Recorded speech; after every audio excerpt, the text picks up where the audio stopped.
ವಿಧಾನಸಭೆಯಲ್ಲಿ ಇಂದು ಕಸದ ಸಮಸ್ಯೆ ಹಾಗೂ ಬೀದಿ ನಾಯಿಗಳ ಹಾವಳಿ ಬಗ್ಗೆ ಗಂಭೀರವಾದಂಥ ಚರ್ಚೆ ನಡೆಯಿತು. ಈ ಬಗ್ಗೆ ಮಾತನಾಡೋ ಜೊತೆಗೆ ಡಾಕ್ಟರ್ ಸಿ ಅಶ್ವತ್ಥನಾರಾಯಣ ಮಾತಾಡ್ತಾ ಹೋಗ್ತೇನೆ. ಸರ್, ಈ ಒಂದು ಸಮಸ್ಯೆ ಸರ್ಕಾರ ಬದಲಾದರೂ ಕೂಡ ಅದೇ ಸಮಸ್ಯೆ ಹಾಗೆ ಉಳಿಯುತ್ತೆ. ಸೊ ಈಗ ಕಾಂಗ್ರೆಸ್ ಸರ್ಕಾರ ಏನು ಮಾಡಬೇಕು, ಏನು ಸಲಹೆ ಕೊಡ್ತೀರಿ ಅಂತ? ಮುಖ್ಯವಾಗಿ ಒಂದು ಸಮಗ್ರವಾಗಿ ಮತ್ತು ಪರಿಣಾಮಕಾರಿಯಾಗಿ ಕಸ ವಿಲೇವಾರಿಯನ್ನು ನಿರ್ವಹಣೆಯನ್ನು ಮಾಡಲಿಕ್ಕೆ ನಮ್ಮ ಕಾಂಗ್ರೆಸ್ ಸರ್ಕಾರ ಅಥವಾ ಕಾಂಗ್ರೆಸ್ ಸರ್ಕಾರ ಮತ್ತು BBMPಯಲ್ಲಿ ವಿಫಲವಾಗಿರುವಂಥದ್ದು ಭಾಳ ಸ್ಪಷ್ಟವಾಗಿ ಎದ್ದು ಕಾಣುತ್ತೆ. ಆಗಿಂದಾಗೆ ಯಾವಾಗಲೂ ಲ್ಯಾಂಡ್ ಫಿಲ್ಗಳು ಮುಚ್ಚೋಗಿದ್ದಾವೆ, ಲ್ಯಾಂಡ್ ಫಿಲ್ ಕೆಲಸ ಆಗಲ್ಲ, ಅಲ್ಲಿ ಅವೈಜ್ಞಾನಿಕವಾಗಿ ಅಲ್ಲಿ ಕಸ ವಿಲೇವಾರಿ ಆಗಿದೆ ಅಂತ ಗಲಾಟೆಗಳಾಗಿ ಲಾರಿಗಳೆಲ್ಲ ಸ್ಥಗಿತಗಳಾಗ್ತವೆ. ಹಾಗೆ ಇಡೀ ಕಸ ನಗರದಲ್ಲಿ ನೋಡುವಂಥದ್ದಾಗುತ್ತೆ. ಮತ್ತು ಕಸನೂ ಸರಿಯಾಗಿ ಕಾಲಕ್ಕೆ ತೊಗೊಂಡೋಗೋದ ಕಾರಣ ಸಮಸ್ಯೆಗಳ ನಿರ್ಮಾಣ ಬೆಂಗಳೂರಿನಲ್ಲಿ ಆಗ್ತಿದೆ. ಹಾಗಾಗಿ ಕಾಂಗ್ರೆಸ್ ಸರ್ಕಾರ ಸಂಪೂರ್ಣವಾಗಿ ವಿಫಲವಾಗಿದೆ ಕಸ ವಿಲೇವಾರಿಯನ್ನು ಮಾಡೋದರಲ್ಲಿ. ಹಾಗೂ ಬೀದಿ ನಾಯಿಗಳು, ಈ ಬೀದಿ ನಾಯಿಗಳ ವಿಚಾರದಲ್ಲಿ ಒಂದು ಸ್ನೇಹವಾಗಿರುವಂಥ ಬೀದಿ ನಾಯಿಗಳು ಬೇರೆ, ಆದರೆ ಕಚ್ಚೋ ನಾಯಿಗಳು ನಮಗೆ ನೋಡುವಂಥದ್ದು ಕಚ್ಚೋ ನಾಯಿಗಳೇ ಜಾಸ್ತಿ ಸಮಸ್ಯೆ ಇರೋವಂಥದ್ದು.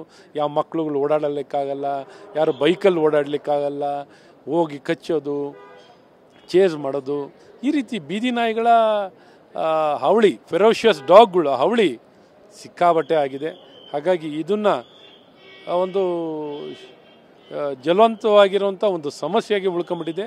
ಹಾಗಾಗಿ ಬೀದಿಗಳಲ್ಲಿ ಒಂದು ಕತ್ತಲಿರೋಂಥ ರಸ್ತೆಗಳು ಒಂದು ಈ ಮೊಲೆಸ್ಟಿಂಗ್ ಮಾಡೋರು, ಈ ಟೀಸಿಂಗ್ ಮಾಡೋವಂಥವ್ರದ್ದು ಒಂದು, ಮತ್ತು ಈ ಬೀದಿ ನಾಯಿಗಳು ಕಚ್ಚು ಒಂದು ಕಾಟ, ಒಟ್ಟು ಬೀದಿಗಳಲ್ಲಿ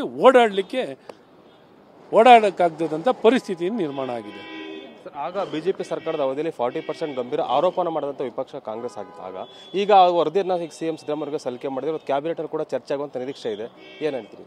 ಚರ್ಚೆ ಆಗಲಿ, ಏನು ಪ್ರಜಾಪ್ರಭುತ್ವದಲ್ಲಿ ಎಲ್ಲ ವಿಚಾರ ಚರ್ಚೆ ಆಗಬೇಕು, ಅದಕ್ಕೇನು ನಾವು ಸ್ವಾಗತಿಸ್ತೀವಿ. ಮಾಡಲಿ, ಏನು ಯಾರಿಗೇನು ತಡೆದಿರೋದೇನಿಲ್ವಲ್ಲ, ಅವ್ರು ಮಾಡಲಿ, ಏನು ಮಾಡಬೇಕಾಗಿರೋ ಕಾರ್ಯಗಳು ಕೆಲಸಗಳು ಮಾಡಬೇಕಾದ್ರನ್ನೆಲ್ಲ ಮಾಡಲಿ. ಪಾರದರ್ಶಕವಾಗಿ ನಡೆದಿದೆ ಹಾಗಿದ್ರೆ ಅಂತ ಅನ್ಸುತ್ತೆ. ನೋಡೋಣ, ಮತ್ತೆ ಮಾತಾಡೋಣ, ಬರಲಿ ವರದಿ, ನಮಗೂ ಗೊತ್ತಿಲ್ವಲ್ಲ ಏನು ಪಾರದರ್ಶಕವಾಗಿದೆಯೋ, ಏನು ಮಾಡಿದ್ದಾರೆ ಎತ್ತ ನೋಡೋಣ, ಬಂದಾದ್ಮೇಲೆ ನೋಡ್ಕೊಂಡು ಮಾತಾಡುವ.